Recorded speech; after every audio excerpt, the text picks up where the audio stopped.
오늘은 종에서 자유자로라는 제목으로 하나님의 말씀 증거하도록 하겠습니다. 오늘 본문에서 사도 바울은 율법에 매여 사는 자들에 대해서 세상의 종노릇하고 있다, 종노릇하고 있는 사람들과 다를 바가 없다고 이야기하고 있습니다. 그러면서 그는 복음으로 인해서 자유자가 된 자들의 삶에 대해서 말하면서 이들 또한 하나님께서 그 아들을 보내실 때까지는 초등학문 아래에서 종노릇할 수밖에 없었던 존재였다라고 말합니다. 그리고 이러한 종의 신분에서 자유자의 신분으로 어떻게 변화받았는지를 설명하고 있습니다. 이를 위해 사도 바울은 본문 1절에서 유업을 이을 자를 예를 들고 있습니다. 유업을 이을 자들은 원래는 모든 것에 있어서 주인과 같은 존재이지만 어릴 때에는 종과 다를 바 없다 이야기하죠. 그 아버지가 정한 때까지 그를 훈육하기 위해서 후견인과 청지기는 여러분 집사 알죠? 집사. 우리 집 같은 데 집사 있잖아요. 네, 집사 아래에 두었기 때문에 그들에게는 진정한 자유가 주어지지 않는다 말하는 겁니다. 사도 바울은 이러한 측면에서 율법 아래에 있는 자들도 마찬가지였다라고 이야기합니다. 율법은 결국 인간이 악하고 어리석었을 때 그들의 죄를 묻고 다스리기 위한 하나의 방법이었지만 그것 자체가 구원에 이르는 길은 아니었다라는 겁니다. 때가 되어서 하나님께서 그 아들을 보내심으로 이 율법 아래에 있던 자들을 속량시켜 주시고 아들의 명분을 허락해 주셨다라고 이야기합니다. 바로 예수 그리스도로 말미암아 진정한 하나님의 자녀가 되고 구원의 백성이 되었으며 참 자유자로 살게 되었다라고 이야기하고 있습니다. 그리고 그 자유자의 신분이 되었을 때 하나님께서는 그들 마음 가운데 아들의 영, 성령을 보내주심으로 말미암아 그 마음 가운데서부터 하나님을 아빠, 아버지라고 부르게 하셨다라고 이야기하고 있습니다. 바로 이것으로 이제부터 종의 삶이 아닌 자유의 삶을 살게 되었으며 그 아들이 됨으로 인하여 하나님으로 말미암아 유업을 받을 자라는 증거를 얻게 되었다. 이 부분이 1절부터 7절까지의 말씀입니다. 오늘 사도 바울은 당시 유대 율법에 매여있던 유대 그리스도인들에게 율법의 종노릇하는 삶이 결국 자유자의 삶이 아니라는 것을 이야기하고 있는 것입니다. 너희가 율법으로부터 해방되어 참 자유자의 삶을 살게 되었는데 어떻게 다시 율법으로 돌아가서 그 율법에 매여 하나님의 구원의 약속을 누리지 못하는 자가 되느냐, 참 답답하다, 이것을 호소하고 있는 것이죠. 여러분, 오늘 이 사도 바울이 말하는 이 문제는 오늘날의 구원의 문제와 별반 다르지가 않습니다. 사도 바울이 말하고자 하는 것은 구원의 주도권이 과연 어디 있느냐라는 것을 묻고 있는 것입니다. 하나님께 있느냐 아니면 너희 인간에게 있느냐라고 얘기하는 거죠. 사실 율법 자체는 선한 것이죠. 그러나 율법 자체가 구원의 길은 아닙니다. 그런데 이 율법을 구원의 척도로 삼게 되면 결국 이 율법이 사람을 자유케 하는 것이 아니라 우상처럼 사람을 세상에 종되게 하는 그런 잘못된 것으로 변질될 수도 있다라는 것을 얘기하는 것이죠. 오늘 우리가요, 이 갈라디아서를 공부하면서요, 좀 우선적으로 혼돈하기 쉬운 것들을 좀 정리하고 좀 들어갔으면 좋겠습니다.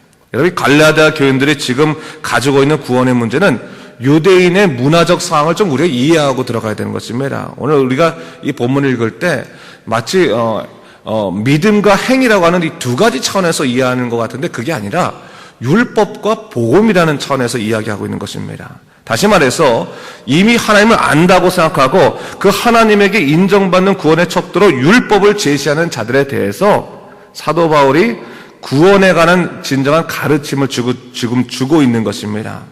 사실 사도 바울도 율법의 중요성을 알았습니다. 그들이 영적으로 장성하기까지 스스로 절제하고 죄로부터 그들 자신을 지키기 위해서 율법의 기능이 필요하다. 그 부분에 대해서는 긍정적으로 이해했습니다. 그런데 문제는 이제 예수 안에서 믿음으로 구원받은 그 놀라운 복음의 역사를 경험하고 나서도 어떤 문제가 있었다는 거예요? 과거 구약에서 하나님께서 주셨던 그 율법의 세계로 돌아가서 그 율법을 지키는 문제로 인해서 오늘날 복음으로 인해서 구원받은 자기 자신의 그 하나님에 대한 복음의 은혜를 의심하기 시작했다는 거예요.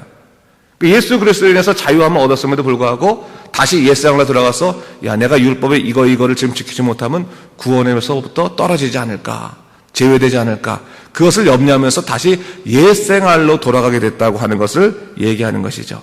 그러면서 이것은 바로 사도 바울에게 있어서는 이건 종로로 타는 것과 다를 바가 없는 것이다 라고 얘기하고 있는 거예요. 그래서 오늘 본문 10절에서도 그들이 여전히 지키는 율대 절기의 문제들에서 이렇게 얘기하지 않습니까? 너희가 날과 달과 절기와 해를 삼가 지키니 내가 너희를 위하여 수고한 것이 헛될까 두려워하노라 했어요. 그러니까 율법이 절기의 문제 같은 것들 그들 그냥 마음 가운데서 그냥 기쁨으로 하는 것이 아니라 그거 자체가 옛날 옛 생활 옛 율법의 습성으로 돌아가서 그거 자체가 그들에게 있어서 어떠한 구원의 척도의 문제로 드러나게 되거나 다른 사람들을 판별하는 척도의 문제가 된다면 그것은 잘못된 것이다 라는 것을 얘기하고 있는 거죠. 우리나라 정황에서는 무엇이 있을까요? 우리나라 한국적인 상황에서는 제가요 한국에서 목회를 할 때 이런 경우들 많이 있었어요.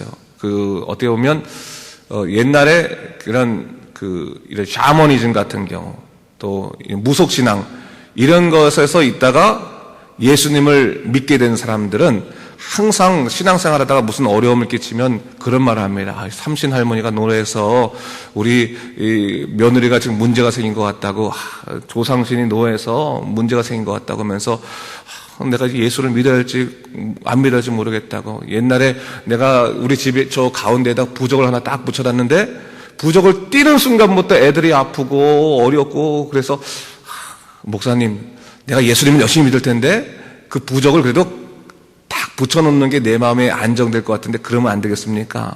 이런 사람들도 있었고 실제로 어떤 경우 있습니까? 내 예수를 믿어서 이제부터는 제사 드리지 않겠습니다 라고 했을 때 제사를 드리지 않고 이제부터는 하나님 뜻대로 살려고 하는데 그 부모님들이나 그 주위의 사람들이 주위의 그 친척들이 굉장히 그 사람을 핍박하고 또 여러 가지로 공격하고 그러죠. 그럴 때마다 피곤하니까 내가요, 피곤해가지고 도대체 신앙생활 하기 힘드니까 절충을 좀 해야겠습니다. 라고 해서 내가 제사할 때는 그냥 제사 드리고, 눈 질끔 감고 제사 드리고, 그리고 평소에 열심히 신앙생활 하겠습니다. 그런 어떤 절충안들이 이렇게 나오더라는 것이죠.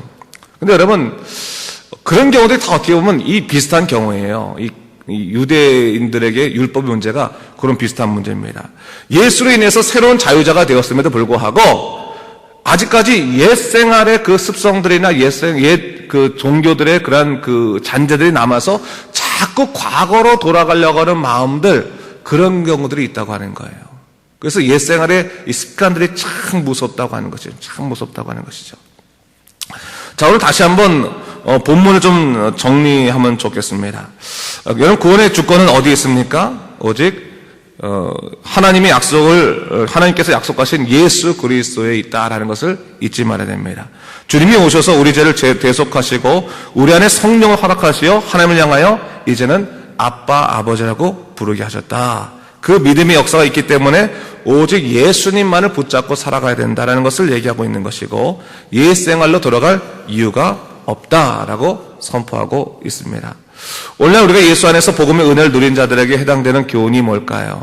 우리가 십자가 은혜로 인하여 구속함을 입고 성령의 은혜로 인하여서 새로운 삶을 살게 되었다면 살아가면서 겪게 되는 끝없는 세상 일이 있을 수 있지만 그 영적인 만남을 뒤로한 채 세상으로 돌아가면 안 되겠다라고 하는 사실입니다.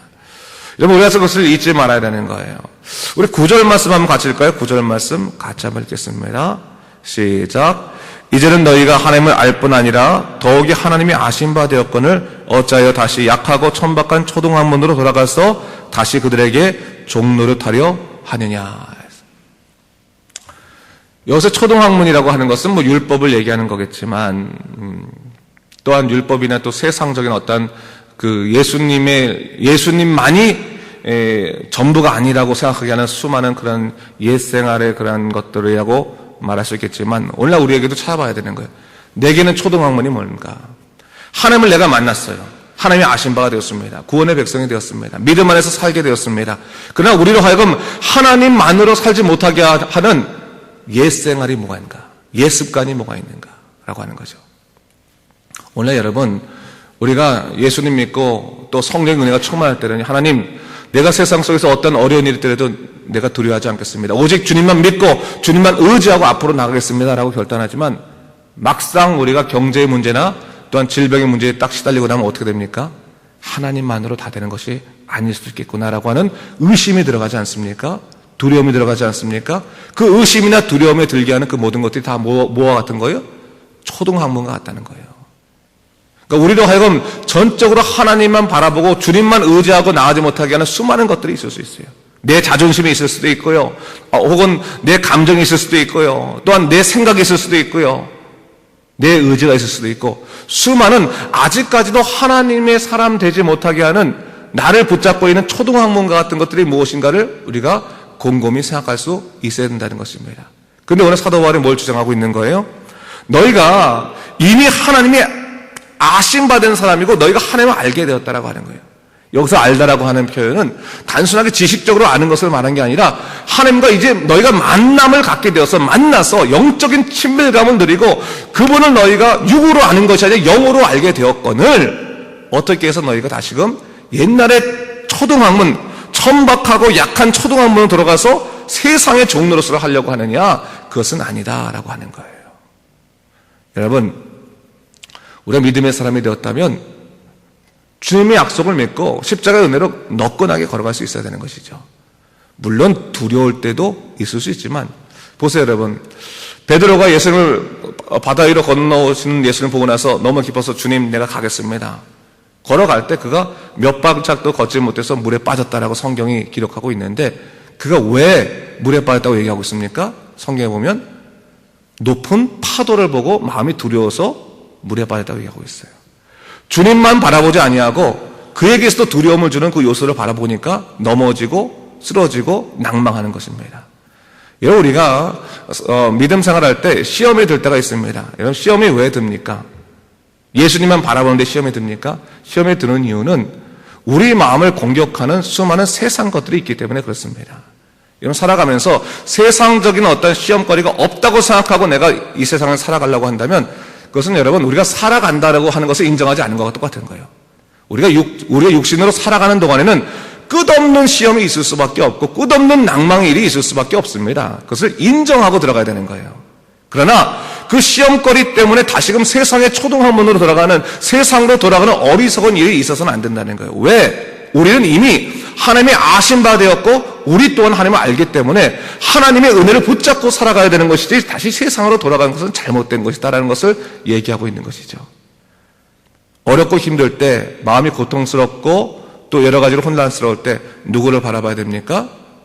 예수 그리스도를 바라봐야 되는 거예요.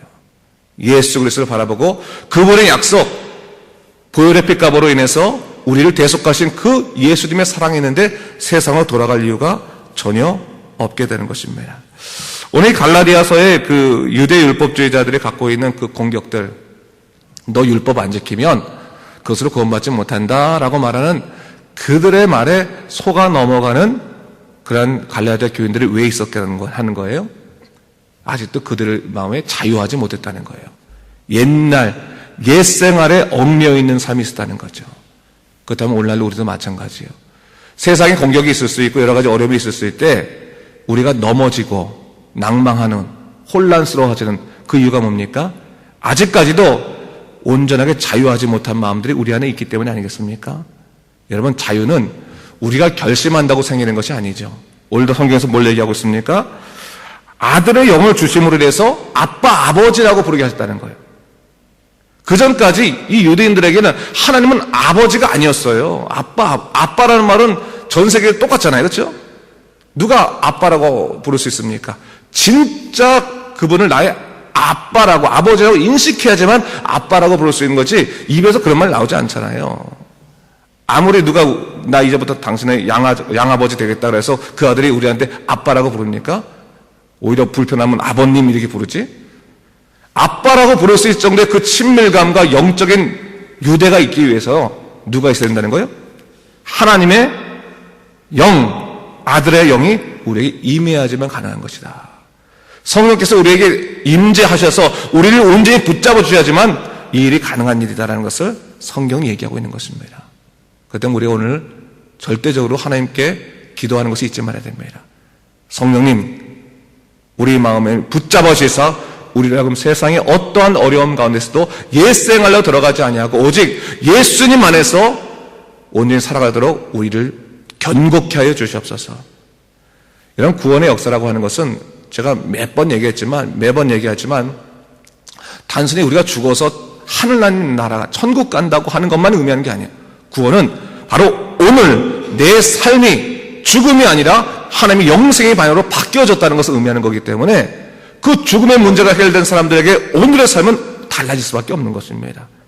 굳건해질 수밖에 없는 것이고 견고해질 수밖에 없는 것이고 작은 일에 넘어지지 아니하고 더 큰 하나님의 약속들을 누리게 되는 것입니다. 힘들고 어려운 일이 없어지지는 않지만 그 일을 대하는 우리의 태도가 달라지게 되는 겁니다. 다시 한번 오늘 이 사도 바울의 그 간절한 그런 갈라디아 교인들에 향한 그런 이야기를 여러분 들으시고 오늘 하나님의 그 귀한 역사, 능력 역사 가운데 살아간 여러분 되시길 주님 이름으로 축원합니다. 기도하겠습니다. 주 하나님 아버지 감사합니다. 하나님께서 우리를 사랑하시고 인도하시고 돌보아 주십니다. 복음으로 우리를 구원하신 그 놀라운 역사가 있건만 아직까지 세상적인 일들로 인해서 넘어지고 또한 그 일들의 종도를 타는 우리의 모습도 있지 아니합니까? 성령으로 우리를 주관하시고 인도하시사 우리가 오로지 하나님의 능력 가운데 살아가도록 주여 우리를 붙잡으시고 인도하여 주시옵소서. 감사드리며 예수님 이름으로 기도드립니다. 아멘.